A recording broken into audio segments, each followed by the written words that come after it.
Dinas Koperasi UKM dan Tenaga Kerja Diskop UMKM Naker Kabupaten Tabanan telah mengumumkan rencana untuk membubarkan 15 koperasi yang saat ini berstatus tidak aktif.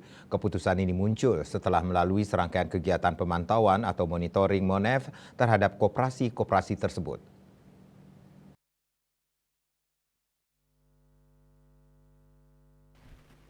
Menurut data dari Diskop UMKM Naker Tabanan per 13 September 2023 terdapat total 576 koperasi di wilayah Kabupaten Tabanan. Dari jumlah tersebut sebanyak 414 koperasi masih aktif, sedangkan 162 lainnya berstatus tidak aktif. Dari 162 koperasi yang tidak aktif, 89 diantaranya telah menerima surat keputusan SK pembubaran pada tanggal 11 April 2023. Sementara 7 koperasi lainnya masih dalam proses untuk menerima SK pembubaran.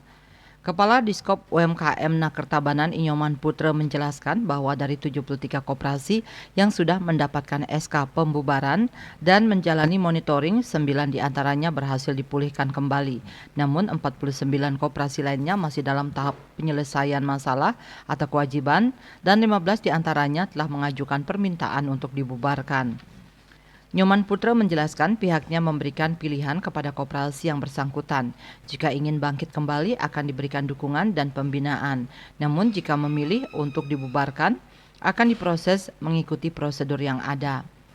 Proses pembubaran tidak akan dilakukan dengan segera. Diskop UMKM Naker Tabanan akan melakukan pemeriksaan terkait utang dan piutang dari koperasi-koperasi yang akan dibubarkan.